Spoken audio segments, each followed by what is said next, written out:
je vous mets au défi d'élaborer un projet de liaison rapide entre Montréal et Québec. Philippe Couillard a profité du congrès du Parti libéral cette fin de semaine pour relancer l'idée de construire un lien rapide entre Québec et Montréal. Le premier ministre écarte l'idée d'un train à grande vitesse, mais se montre intéressé par l'idée d'un monorail à grande vitesse de conception québécoise. Le monorail à grande vitesse et aérien n'alourdit pas la circulation, permettrait de relier les deux villes en 1 heure. La technologie utilisée serait celle du moteur roue conçu par l'ingénieur Pierre Couture d'Hydro-Québec. Avec nous à Québec, Pierre Langlois, physicien, consultant, conférencier en mobilité durable et auteur du livre « Rouler sans pétrole ». Monsieur Langlois, bonsoir. Bonsoir. Alors, dites-nous, est-ce que la technologie qui a été développée par M. Couture serait encore à point aujourd'hui? Absolument. Il n'y a pas de problème avec ça.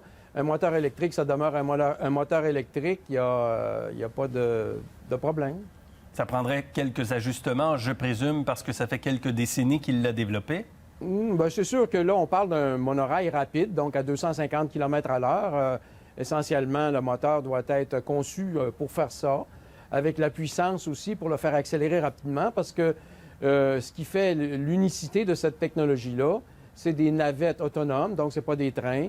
Et c'est comme un autobus profilé, électrique, qui accélère à 250 km à l'heure en 30 secondes.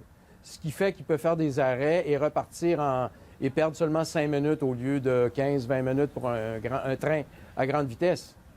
Le projet de l'époque de M. Couture avait été breveté et là, les brevets arrivent à échéance si ce n'est pas déjà terminé. Est-ce qu'il faudrait reprendre toutes les démarches au complet? Non, ça veut dire que c'est sûr que les brevets sont terminés. Maintenant, ils sont à échéance. Il y a d'autres brevets de TM4 sur les façons, par exemple, de faire du bobinage sur les fils.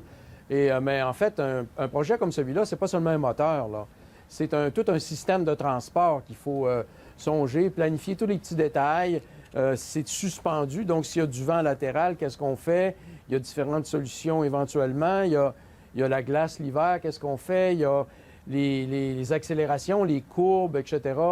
Donc, il faut valider tout ça, bien sûr, pour enlever le risque là, pour les investisseurs. Mais tout ce que vous dites là est quand même important dans le questionnement qu'on doit se faire là-dessus. Est-ce qu'on les a, les réponses sur l'hiver, sur le vent, sur la glace? Oui, bien, il y a des solutions qui peuvent être mises de l'avant, bien sûr. Il y a différentes solutions qui peuvent être mises de l'avant, mais ça va faire partie de la propriété intellectuelle là, qui va devoir être prise. C'est pas seulement sur le moteur, c'est ça que je veux dire. Oui. Pour bien faire les choses, là, dans quel ordre faut regarder ce qui s'en vient? Dans quel ordre on doit bien faire les choses pour que ça puisse se concrétiser? Bon, c'est sûr que la première chose, c'est une étude de faisabilité plus détaillée pour aller faire des simulations plus poussées, permettre de valider des choses et de cerner mieux le problème et d'évaluer plus précisément la deuxième étape qui serait un banc d'essai. Essentiellement, un banc d'essai qui est estimé autour de 250 millions de dollars, qui aurait 5 km de long, qui permettrait de valider la technologie dans tous ses aspects, dans les contraintes les plus sévères, les conditions rigides, etc.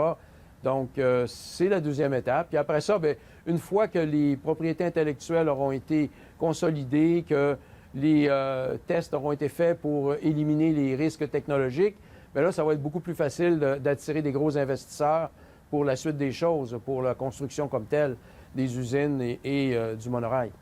Et ça se ferait donc, tout ça, tout ce que vous nous dites, ça se ferait sur combien de temps avant d'arriver à voir ce monorail passer au-dessus de l'autoroute, là? Bon, on peut dire que pour la recherche, la R&D, là, pour le banc d'essai, tout ça, on parle de peut-être 4 à 5 années, là. Ensuite de ça, il faut construire l'usine pour faire tout l'assemblage, parce que c'est assemblé en usine, là, toutes les pièces.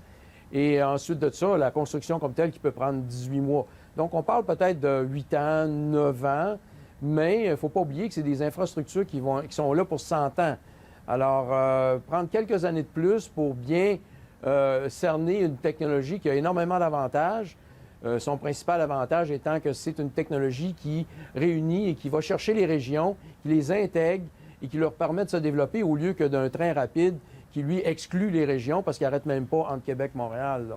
Est-ce qu'on a un modèle de base dans le monde qui nous intéresse en ce moment, qu'on regarde puis on dit, bien, c'est ça qu'il faudrait faire chez nous? Bon, c'est sûr qu'il y a différentes choses qui sont en train d'advenir dans le monde. On parle entre autres de l'Hyperloop, que vous avez déjà probablement entendu parler, d'Elon Musk, là. L'Hyperloop, c'est pour 1100 km à l'heure, donc c'est pour des très grandes distances. On n'arrêtera pas à Saint-Hyacinthe ou à Drummondville avec ça, là. Donc, c'est très différent. Maintenant, il y a des problématiques un peu difficiles. Qu'est-ce qu'on fait s'il arrive un accident dans un tube sous vide? Comment on sort de là? Donc, c'est pas nécessairement évident. Pour ce qui est d'un territoire faiblement peuplé, là, comme le Québec, bien, faiblement, relativement parlant, bien sûr, on pense par rapport à la Chine ou l'Europe ou ailleurs. C'est sûr que pour des endroits à faible densité de population, on ne peut pas imaginer un TGV, c'est pas rentable. Quelles sont les entreprises dans le monde qui fabriquent des moteurs roues en ce moment? Bien, vous avez TM4. Bon, là, ils n'en fabriquent pas présentement. Il y en a déjà fabriqué, ils pourraient le faire. Il y a aussi Protean Electric, là, qui est au Michigan, aux États-Unis, qui fabrique des moteurs roues très performants. Ils ont une usine qui est en train d'être construite en Chine. Alors, il y en a d'autres, des moins performants, là, dont je n'ai pas les noms, là. Et vous parlez quoi, d'un projet de 6 milliards? Pour Québec-Montréal, c'est plus 3 milliards, là, pas 6 milliards. Parce qu'un TGV, essentiellement, en France, c'est 30 millions du kilomètre. Et un monorail, ça serait de l'ordre de 12 millions du kilomètre. Donc, 3 milliards, autour de 3 milliards. C'est sûr que c'est pas détaillé l'étude là, très précisément, mais c'est autour de. Oui. On sait que le potentiel, donc, et vous le décrivez bien, économique, environnemental, est intéressant. Est-ce qu'on imagine qu'il y aurait un impact important d'un moyen de transport comme ça sur tout le Québec, finalement, pas seulement sur Montréal-Québec? Absolument, parce que l'idée de base, Montréal-Québec, évidemment, étant le premier tronçon, mais l'idée de base, c'est de faire un réseau qui partirait de Rimouski jusqu'à Gatineau, en passant par Québec-Montréal. Ensuite de ça, des branches perpendiculaires entre le Saguenay et la Beauce, et un autre entre Trois-Rivières-Sherbrooke. Et avec ça, ce qui est l'avantage donc du monorail, c'est qu'on peut arrêter dans toutes les villes intermédiaires entre les grandes villes. Par exemple, si on part de Montréal puis on va aller à Québec, on peut envoyer une navette, c'est la première navette, 60 passagers à part, elle arrête, disons, à Saint-Hyacinthe, et elle continue vers Montréal. La deuxième navette, 15 minutes plus tard, arrête à Drummondville, continue vers Montréal. Et la troisième arrête, disons, à Victoriaville et continue à Montréal. Donc, un seul arrêt. Et comme il y a de l'accélération fulgurante avec les moteurs roues, on perd seulement 5 minutes à faire cet arrêt-là.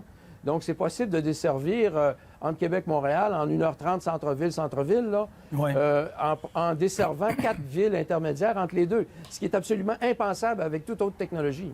Monsieur Langlois, c'est passionnant, c'est intéressant, puis on aura peut-être la chance d'en reparler. Merci beaucoup. Ça va faire plaisir.